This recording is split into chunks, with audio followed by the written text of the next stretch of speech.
stranger to our club. But just as a formality, I'm going to introduce him formally. Dr. Artemio Hernandez, known more fondly as Ricky, is currently the Deputy Executive Manager at the Guam International Airport Authority. He's also an adjunct instructor of accounting and public administration at the University of Guam.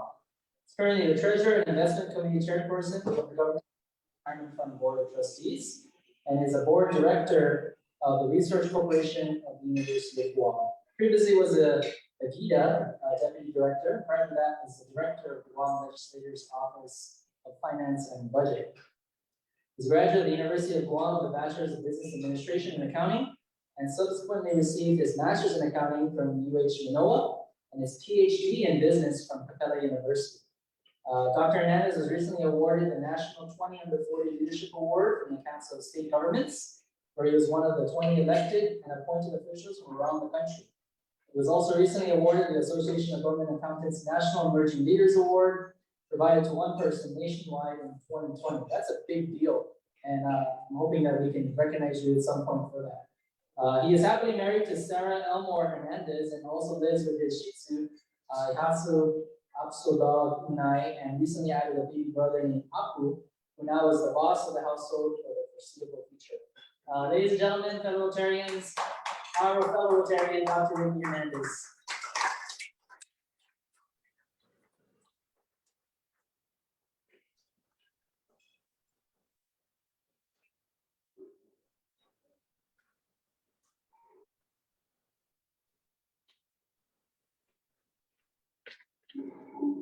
Thanks, President Jason, for that.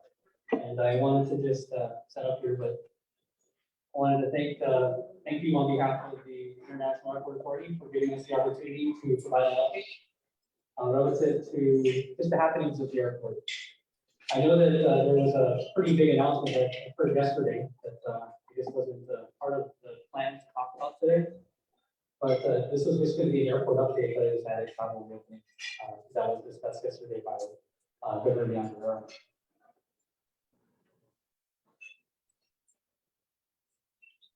And so what I wanted to kind of discuss first off, really on the next slide, is just where we were as an airport. I know that Dr. Jerry Perez was here a couple weeks ago, and I'll be showing you some kind of similar slides that's going to be from the airport's perspective. And so we'll take a look at just some data first, where we've been and where we are today, and then we can probably try and look forward to some good news in the coming months. And so our traffic at the airport really in 2019 was record-breaking for visitor arrivals, as well as what we view as a metric that's important to us, which is enplanements. And so in 2019, we had a record-breaking enplanements at 1.89 million passengers. And that's a 1.4% increase from our previous record that was held in fiscal year 2017. Back then, this is pre-pandemic times, we had 12 airlines operating, 3 cargo operators, or 3 cargo providers as well during that time. And what I'll be going over in the next series of slides is just comparison of where we were and where we are today, and what the airport has been doing to kind of cope with the pandemic. We closed fiscal year 2020 with 888,000 plus enplanements.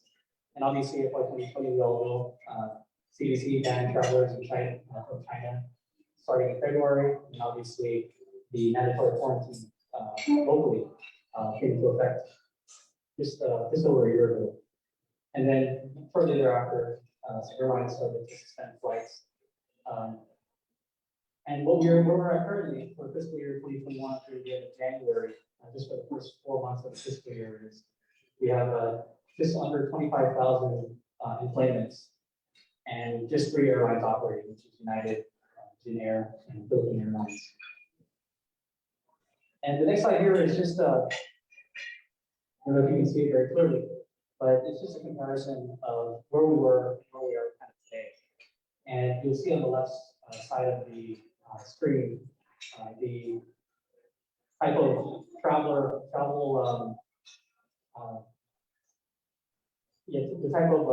traveler crowds that we used to have before. We used to have about 5,000 enplanements planes a day. And we're currently at 5,000 per month. And so there's a huge difference. And the screen on the right obviously is not very busy time, but even if it was busy, it's basically just a kind of a visual of how much reduction in travel we've seen at the airport. Next slide. This next slide here is just kind of wanting to show you, it's very similar to what Dory showed you in the past. But you'll notice a huge dip in that blue line, which is what occurred in fiscal year 2020. This slide just shows you the number of flights per month or by month in fiscal year 2019, which is the yellow line, fiscal year 2020, which you'll see at the peak there was during the month of January, where we were set to probably break our record fiscal year 20 had it not been for the pandemic. And we're currently now on the red line at the bottom for fiscal year 21 in January. Pre-pandemic, we had between 4,000 and 5,000 flights per month. And when I say flights, it's really just takeoffs and landings. It could be passenger, cargo, technical stops, flight training. But we had between 4,000 and 5,000 flights per month. Currently, we're at around 500 flights per month. Getting flights, that's considered two flights. Next slide, very similar. We talk about airplane passengers. It's a little bit different from what the GDP tracks in terms of arrivals. So the airport perspective, we look at enplanements, which is people leaving, but also people transiting. We view that as obviously revenue-generating opportunities. And similarly, we used to have pre-pandemic between 160,000 and 180,000 enplanements per month. And currently we're at around 5,000 to 6,000 per month. Next slide. It's a bit small, but I'll just kind of summarize what this slide is showing. This is a snapshot of all of the countries and the specific destinations in each country, the number of flights and the seat capacity that we had pre-pandemic. And this is a snapshot of December 2019, where the airport was servicing 8 countries, 20 destinations, and we had 263 flights a month with a seat capacity of 47,000, over 47,000. And we had about 15 cargo flights per month. On the next slide, is just flight network on a monthly, which is we are servicing 6 countries, only 7 destinations, 43 flights, and a seat capacity of 6,881. And even with that seat capacity, obviously the load factor, the number of seats that are actually filled currently is much less. But we do have some silver lining in terms of cargo flights. Instead of 15 per month, we're experiencing about 44 cargo flights a month. And go to the next slide. And this is where the silver lining comes in, because you see that red line, it's a little bit higher than the blue and the yellow, which indicates that when taking a look at our cargo flights, we do have cargo and mail in terms of metric tons. We're having a lot more cargo and mail services through the airport. And pre-pandemic average was about 1,600 metric tons per month of cargo and mail.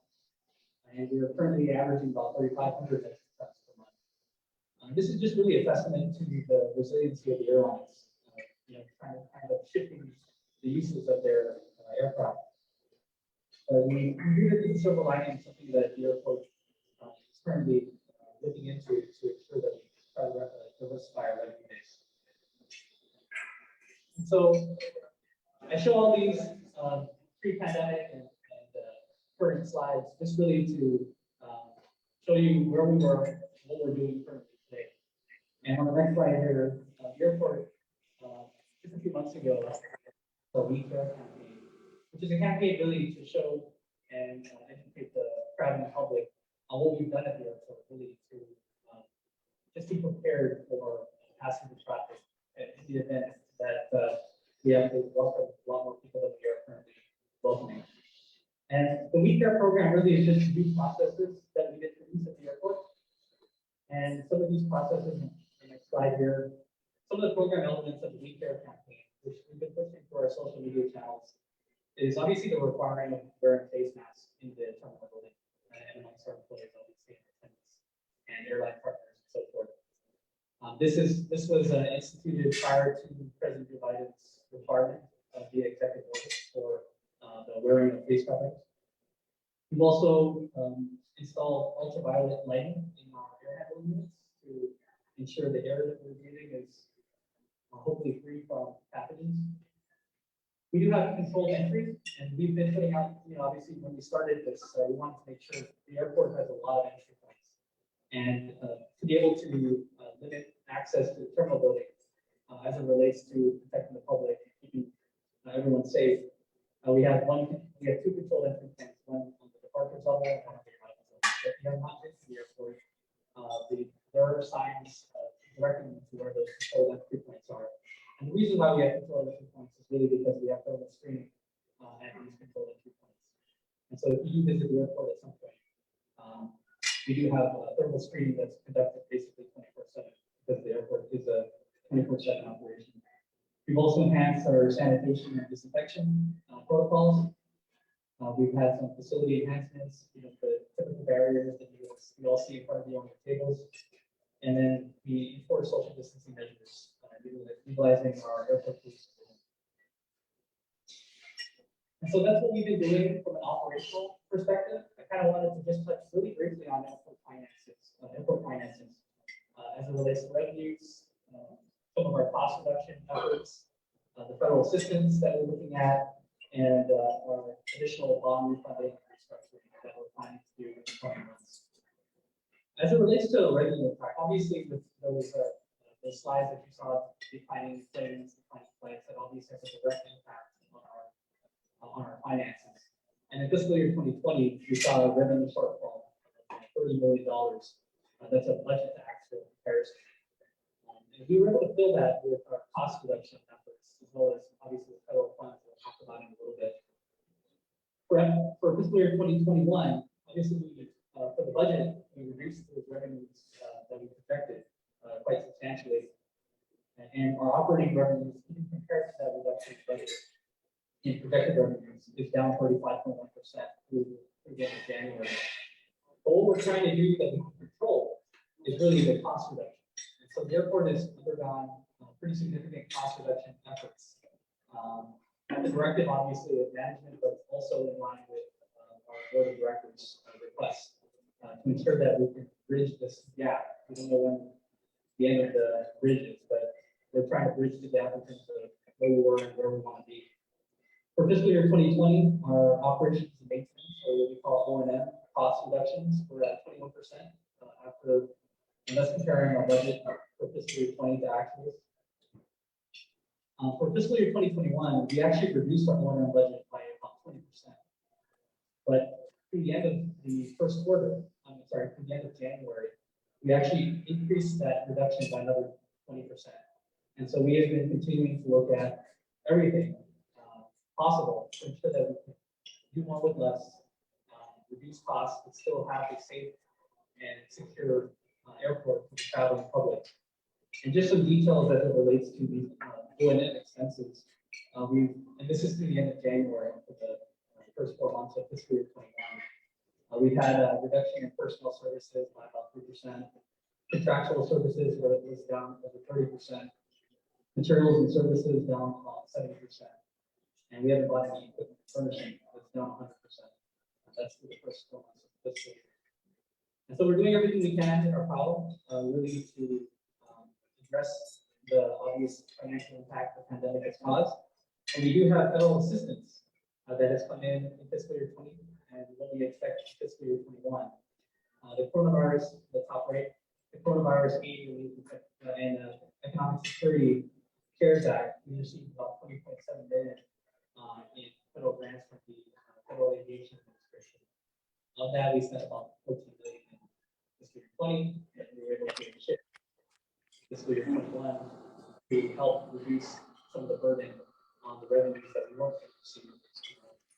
Shift that burden, but reduce the burden in terms of fees and charges to our airline.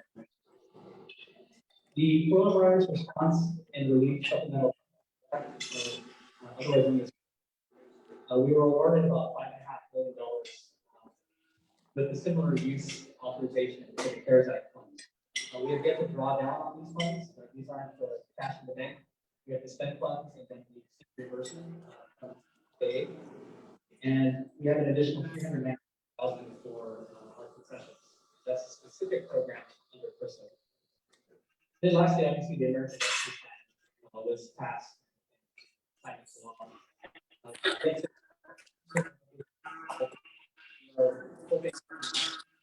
Yeah, our estimates probably be a little bit premature to announce what those are until they actually provide that.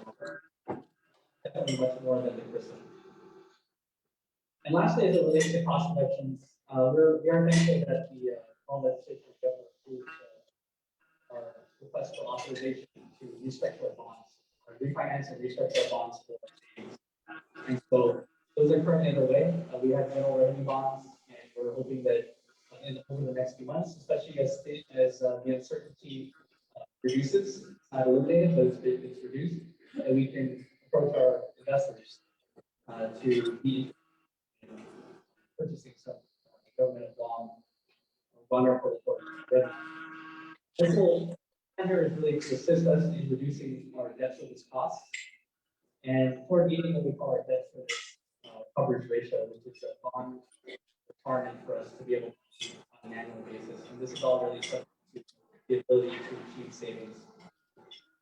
So that's just kind of a snapshot of our airport finances. And our next slide here is, I know this is kind of a topic of discussion. This is probably the last slide before we kind of talk about the travel reopening that was announced yesterday. As it relates to airport testing, I just kind of wanted to speak generally about it, and then maybe some specificity as it relates to the Guam Airport Authority. So the types of airport testing that has been done and has been thought about as we're running other jurisdictions. You have different types of airport testing. So it's important to note that there's arrivals testing, there's pre-departure testing, and then there's non-travel related testing. And so different airports do all three. Some do pre-departure, some just do arrivals testing. I know there's been a lot of discussion locally related to arrivals testing, but I know that the governor had mentioned this in the press conference yesterday that we have decided not to do arrivals testing. And the major considerations that went into that decision, at least at this point, I have up here. First one being passenger throughput efficiency, and knowing that if we have about 150 people that come in today currently, the throughput efficiency was a big concern. And I think some estimates show that just to process 150 people, it would probably take 3 to 4 hours. And that's just based on the available test technology. And that's using actually the rapid test. So maybe the avid ID now or possibly the antigen test. But really the key here is that arrivals testing may not make a lot of sense unless there is some adjustment to the quarantine protocol. Because if you got tested and tested negative at the airport, what did that mean for the arrival of the passenger? And if that didn't mean that there was some exception, reduction in quarantine requirement on Guam, then it really didn't make much sense at this time airport arrivals testing. And so the location's quarantine protocol is really important. Obviously, Guam is yet to change, but it is planned to change in a few months. The type of tests available, right? In Guam, we have test kits that are obviously provided by the federal government, and the type of test accepted. So if we're talking specifically about arrivals testing, there was discussion about using the rapid antigen test. I'm not a medical doctor. Obviously, there was some concern as it relates to using that, and if there was a chance to adjust the protocol, using antigen test may not necessarily be the same as using a PCR test, which would take different results. And additionally, the local public health authority involvement. So arrivals testing, specifically, public health would be heavily involved. They would actually be running testing protocol, whether it be with public health government employees or contracting out the private sector and managing that program from public health. As it relates to pre-departure testing, that's why I was going to talk right here. Decided to do that. Pre-departure testing doesn't necessarily need public health. To the extent that if there is a conflict instance. And the last major consideration as it relates Vista airport testing is really scalability. And this, if we found that it took 3 hours to process just 100 people, imagine if we had an uptick of 10, 15, or we did 100%, just a 300 people a day. That would have taken quite a bit of time as it relates to passenger throughput efficiency. Other jurisdictions, other airports and other jurisdictions have been doing arrivals testing. And it really depends on what the reasons that everyone has different reasons. Every airport has different reasons to do the different types of tests, protocols. And in terms of some airports that we have involved in webinars in the States, they said that they may not be able to scale up their testing, or it'll be an extremely unpleasant experience for the customers traveling home. The scalability is also. But in terms of all these considerations, the airport is working currently on trying to implement an in-terminal pre-departure testing. And the considerations for this really is that we could provide it. We could offer PCR testing. We could offer private contractors for antigen testing. But the really important thing here is what are the needs of that departing passenger in terms of where they're going? Do they need an antigen test? Is that acceptable where they're going? Do they need a PCR test? Wherever they're, that's really what's important to know in terms of pre-departure testing. So we're currently looking at providing PCR tests, but even those take at least a few hours. And so internal pre-departure testing program. We're working with GBB in terms of trying to offer some where tourists actually will be. And so in some jurisdictions, they have hotels that have pre-departure testing options, where hotels are just offering space. What we're doing is we're offering space. So that is currently underway. I think the important thing is, I guess when we get to the next slide here, travel reopening, it's really, if we're talking about our source markets, Korea, Japan, really, well, those governments accept. What type of, if they do, will that mean a reduction in quarantine on arrival back to their home countries? So let me just get into, lastly, discussion of travel reopening. So on February 26th, the governor at our international arrivals corridor ribbon cutting, which I was going to, before the press conference yesterday, I was going to walk you through the international arrivals corridor experience. But I took that out and we'll talk about the travel reopening. But at that ribbon cutting, the governor did express that she was part of the May for meaningful reopening of tourism, or again, tourism to Guam. And so yesterday, she outlined a few of those details, and I just want to reiterate them today. So the target date that was provided yesterday was Saturday, May 1st, 2021. And what was discussed yesterday in terms of the reasoning of May 1st was really because in discussions with public health and obviously the medical professionals, that is the expected target date to achieve 50% full vaccination of the adult population, and the adult population being 16 years or older. And that's really the eligible age for the vaccines. And so what does travel reopening actually mean? And what was mentioned yesterday by Governor Yamaguro was that it just meant an adjustment of the quarantine requirements and utilizing obviously COVID-19 testing strategies. And so what types of adjustments to quarantine requirements are expected on May 1st? What was mentioned yesterday by the governor was that arriving passengers with a negative PCR test, COVID-19 test, 72 hours prior to arrival are expected to be exempted from government, toll, or even self-quarantine. And there will be a requirement to enroll in symptom monitoring using the program called SARA Alert, which is just a passive way you get a link or a link we texted to your email to you, click it, you communicate with public health obviously to inform them that you have symptoms. And that I believe is for 14 days.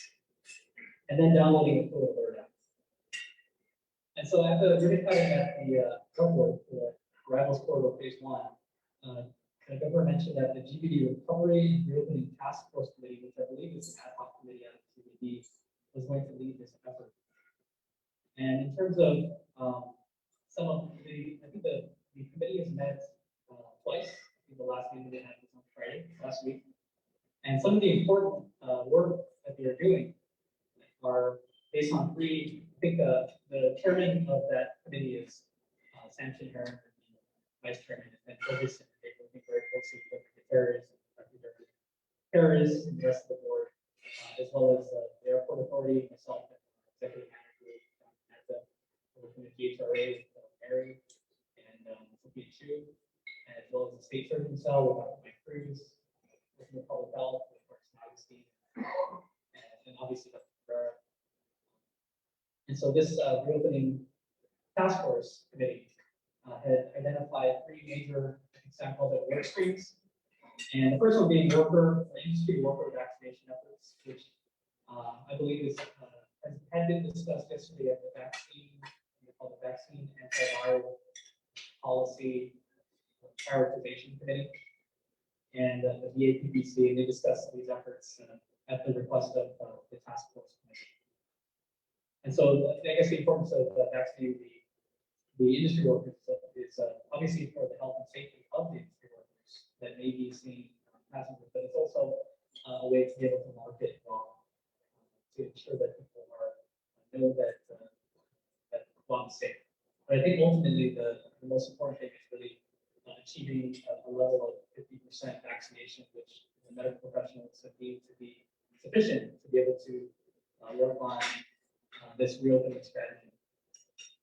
The second work stream is really preparing the destination, and this is not necessarily only the physical destination, but it's also the human capital of the destination. So the Island Beautification Task Force led by the Lieutenant Governor, who is working with GPD, working with Public Works, working with Parks and Recreation, to clean up the physical space on the island, public spaces on the island, as well as the private spaces.